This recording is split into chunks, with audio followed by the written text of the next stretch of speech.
CCTV footage में मिला कि ये जो एक्यूज नंबर 1 और 2 जय जलाराम वाले हैं, जिनको बक्सा खोला, नंबर वाले सीट्स निकाले, ओएमआर सीट्स, जहां ब्लैंक स्टूडेंट ने छोड़ा था, वो एक रेस्टोरेंट पे रुकते हैं। That is also part of this affidavit. और वहां सीसीटीवी फुटेज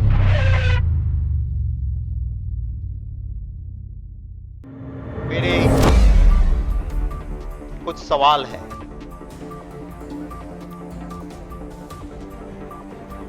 पूरी तरह से जानकारी थी।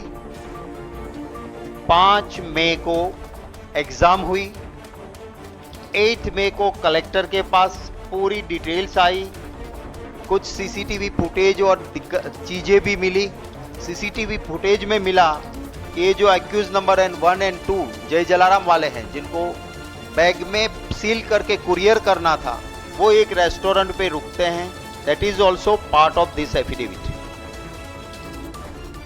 और वहां सीसीटीवी फुटेज में से प्रूफ मिले, बक्सा खोला, नंबर वाले सीट्स निकाले, ओएमआर सीट्स, जहां ब्लैंक स्टूडेंट ने छोड़ा था, वहां राइट सही जवाब लिख दिया, बक्सा सील किया और कुरियर।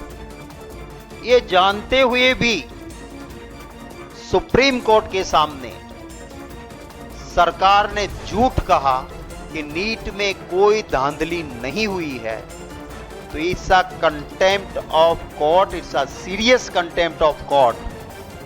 ऑनरेबल सुप्रीम कोर्ट भी इसका जरूर संज्ञान लेगी, मैं मानता हूं। पर मेरा पहला सवाल यह है कि झूठ सरकार सुप्रीम कोर्ट के सामने क्यों बोली? This is my first question.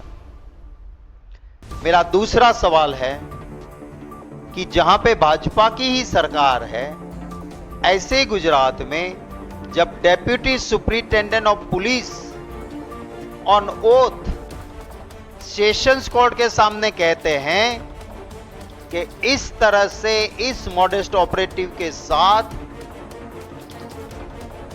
In accused ने ऐसा धांधली की है, करोड़ों रुपये और ब्लैंक चेक भी मिले हैं, वो लिखा है इसमें, किस तरह से स्टूडेंट के ओएमआर सीट भरे गए वो भी लिखा है। ये जानने के बावजूद भाजपा सरकार के मंत्री एजुकेशन के देश को कहते हैं कि नीट में कोई धांधली नहीं है, जबकि 5 मई को एग्जाम, 8 मई को कलेक्टर के पास रिपोर्ट के बाद एफआईआर दर्ज हो गई थी ऑन 8 मई। तो इतना झूठ क्यों? मेरा तीसरा सवाल है कि मोदी जी और उनका ट्विटर नीट मसले पे क्यों चुप रहे? चौथा सवाल है, सारी नीट की गाइडलाइन को ताक पे रखते हुए एक ऐसी जय जलाराम संस्था कि जो धांधली करती है, गलत करती है और उसको हाईकोर्ट के में इसके खिलाफ पिटीशंस होती है और इसके लाखों रुपया दंड भरना पड़ा, ऐसी संस्था को नीट जैसी सेंसिटिव एग्जाम का सेंटर जय जलाराम को क्यों दिया? मेरा अगला सवाल है कि अभी जो गुजरात में जांच हो रही है उसमें सिर्फ छोटी छोटी मछलियों को पकड़ रहे हैं, बड़े मगरमच्छ को क्यों छोड़ा जा रहा है? क्योंकि नीट का सेंटर लाने वाले जय जलाराम, उसका चेयरमैन मोदी जी के साथ खड़े हैं। मेन एक्यूज नंबर 1 और 2 वो दोनों जय जलाराम के एक प्रिंसिपल और दूसरे प्रोफेसर हैं। मेरी संस्था में, मेरे सेंटर में मेरे कर्मचारी ऐसी धांधली करें, क्या मेरी जानकारी के बिना यह संभव है?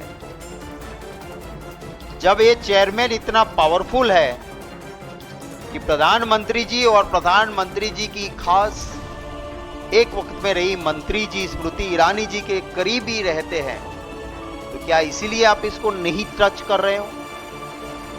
उस जय जलाराम ट्रस्ट के, एजुकेशन ट्रस्ट के चेयरमैन, जो फैमिली ट्रस्ट है, कोई ट्रस्ट नाम बनी है, ये ट्रस्टवर्दी है ही नहीं।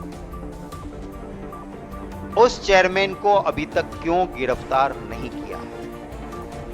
मेरा एक और सवाल है कि इसी मुझे मिली है इन्फॉर्मेशन के जय जलाराम एजुकेशन को गुजरात में भुज सेट जैसी और दूसरी सेंसिटिव एग्जाम उसका भी सेंटर दिया गया था, तो सरकार जवाब दे कि इसको और कितने सेंटर दिए गए थे। इसमें एक एक्यूज ने अपनी बेल एप्लीकेशन में लिखा है कि दूसरे जो एक्यूज है, माने जिन्होंने पैसे इकट्ठे किए थे, उनमें से एक ने अपनी बेल एप्लीकेशन में लिखा है कि नंबर 1 और 2 माने जो जय जलाराम के लोग हैं वो तो सिर्फ यही नहीं, यूपीएससी के हो, भुज सेट के हो, कैट के हो, सभी पेपर्स को पैसे लेके सेट करते थे। हम तो इनकी चाल में एक छोटे मोहरे हैं, तो हमें बेल दे दो। तो इनकी भी जांच होनी चाहिए। और मेरा आखिरी सवाल है कि नेट पे कुछ चीजें तो मिली है मुझे, भाजपा डिक्लेयर करे कि जय जलाराम एजुकेशन से भाजपा के धन संग्रह में, उनके फंड में कितने पैसे जय जलाराम ने दिए हैं, ऑफिशियल और अनऑफिशियल, वो देश की जनता को बताएं। ये मेरे कुछ सवाल हैं। सरकार, पार्लियामेंट में राहुल गांधी जी को, राज्यसभा में हम लोगों को, किसी को, लोकसभा हो या राज्यसभा, नीट पे चर्चा इसीलिए नहीं देना चाहती है क्योंकि ये सरासर सरकार में बैठे लोग और उनके चट्टे पट्टों ने लाखों विद्यार्थियों का भविष्य बर्बाद किया है। और इतना सबूत, और ये भी डेप्यूटी सुप्रिंटेंडेंट ऑफ पुलिस कहते हैं कि इस तरह से ये नीट की एग्जाम में धांधली हुई है, तो मैं नहीं मानता हूं कि अब कोई भी द्वार ऐसा बचा है कि जहां से सरकार अपनी चमड़ी को बचा सके।